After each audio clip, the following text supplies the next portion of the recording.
बिस्मिल्लाहिर्रहमानिर्रहीम। मुसलमान भाइयों और बहनों, आज हम बात करेंगे कि इस्लाम में शादी से मोहब्बत का क्या तस्वर है। क्या इस्लाम में ये अमल जायज़ है? नबी अकरम सल्लल्लाहु अलैहि वसल्लम का इरशाद है कि क़यामत के दिन आदमी उसके साथ होगा जिसके साथ दुनिया में मोहब्बत की होगी।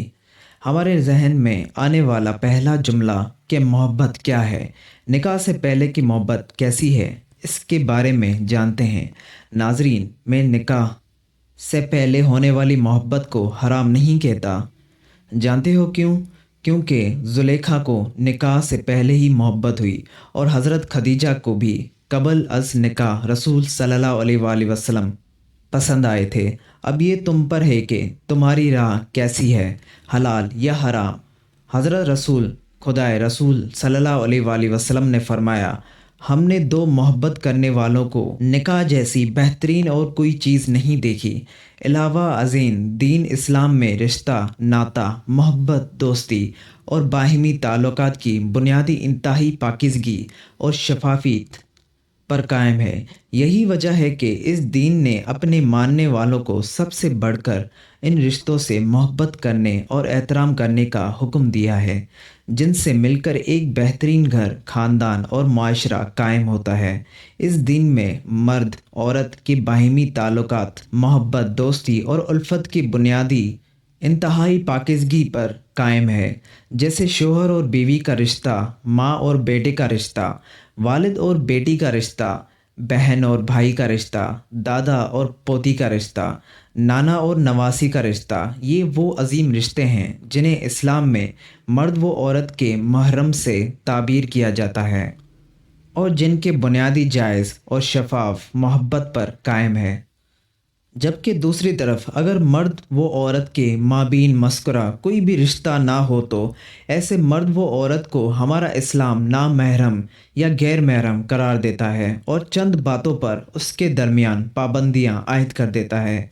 और इन सब पाबंदियों का हरगिज़ ये मतलब नहीं है कि गैर मुहर्रम मर्दों औरतों बेवजह ज़रूरत आपस में एक दूसरे के सामने नहीं आ सकते या बातचीत नहीं कर सकते या दीगर जो ज़रूरत मामलात में उन्हें निभा नहीं सकते, बल्कि बेवजह ज़रूरत वो मजबूरी गैर मुहर्रम मर्दों ख्वातीन शरीयत के मुकर्रर करदा हदूद व ज़वाबित की पाबंदी करते हुए एक दूसरे से हम कलाम भी हो सकते हैं, तालीम व तालम का सिलसिला भी कायम रख सकते हैं। इस तरह खैर के अमूर में भी एक दूसरे का साथ दे सकते हैं।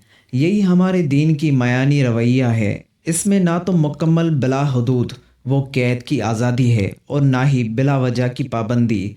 लिहाजा मशवरा और कौम की फलाह व कामयाबी इसमें है कि अल्लाह के अहकामात के सामने सर तस्लीम खुम किया जाए। इस तरह यहाँ ये बात भी मलहूज़ खातिर रहे कि जहाँ शरीयत इस्लामिया गैर मुहर्रम मर्दों के बाहिमी मेल मिलाप व ताल्लुकात के हवाले से चंद माकूल पाबंदियाँ आयद करती है, वहाँ उन्हें एक माकूल व महज़ब तरीक़ा कार मुताबिक, जैसे हमारे दीन में निकाह व शादी सी ताबीर किया जाता है, एक दूसरे के साथ मेल मिलाप, साथ रहने और हर किस्म के ताल्लुकात कायम करने की इजाज़त भी देती है।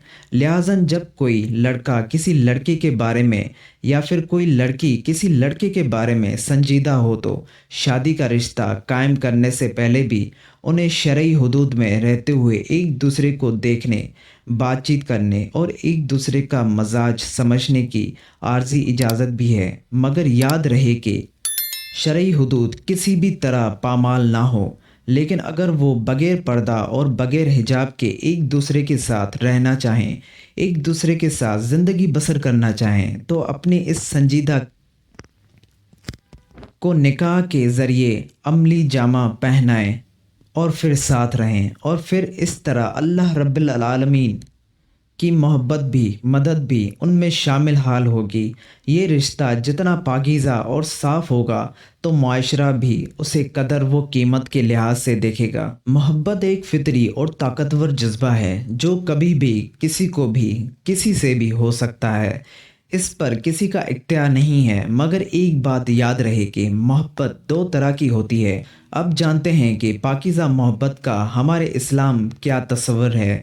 پاکیزہ محبت خلوص، احسار اور وفاداری پر قائم ہوتی ہے اور ہمیشہ پائیدار رہتی ہے، اور ہر قسم کے ذاتی مفاد، خود غرضی اور بے وفائی سے پاک ہوتی ہے۔ اور یاد رہے کہ محبت کو پاکیزہ رکھنے کے لیے بڑی جدوجہد کرنی پڑتی ہے۔ شیطانی وسوسوں، توہمات سے بچنا پڑتا ہے، نفس خواہشانی کے خلاف جانا پڑتا ہے، اور ہزارہ گناہ کی چاہت کے باوجود خود کو گناہ سے روکنا پڑتا ہے۔ تب جا کر کہیں محبت پاکیزہ رہتی ہے۔ محبت کرنا گناہ نہیں ہے، محبت میں بہک جانا گناہ ہے۔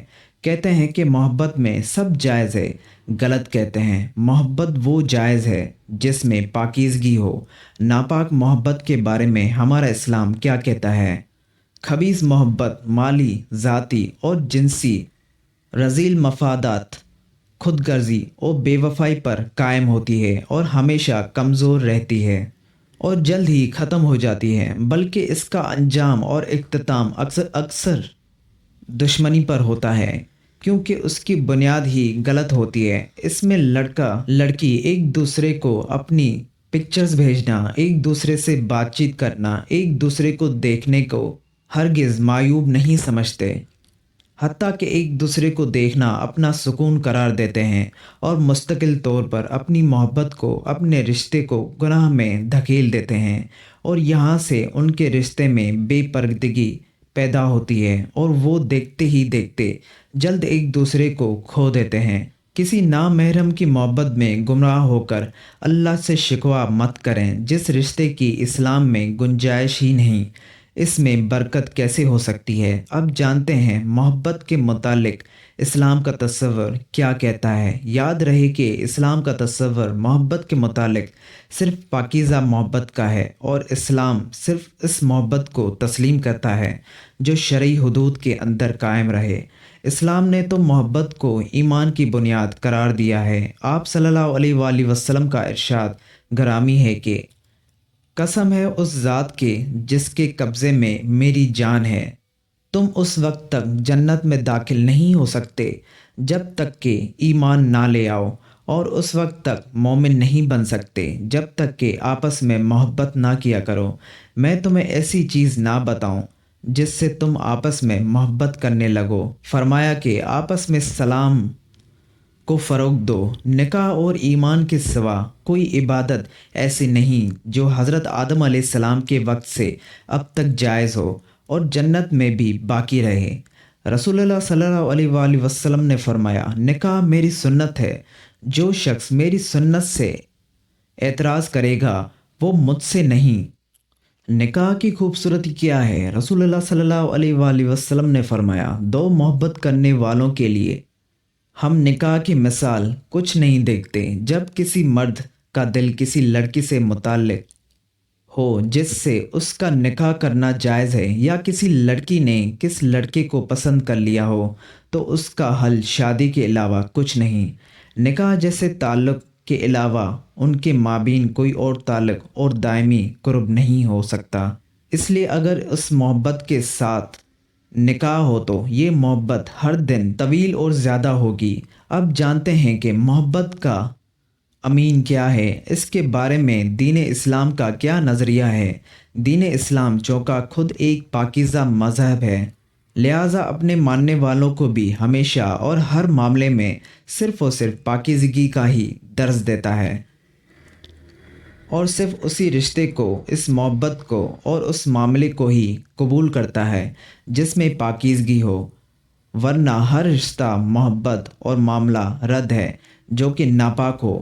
آپ صلی اللہ علیہ وآلہ وسلم نے فرمایا کہ اے لوگو، بے شک اللہ تعالیٰ پاکیزہ ہے اور پاکیزگی کے سوا کسی چیز کو قبول نہیں کرتا۔ یا اللہ ہم سب کو سنت نبوی صلی اللہ علیہ وآلہ وسلم کے راستے پر چلنے کی توفیق عطا فرما۔ اللہ ہم سب کو ہر اس چیز سے نوازے جس میں خیر و برکت، عزت و راحت اور سکون ہو۔ اللہ ہم سب کا حامی و ناصر ہو، آمین۔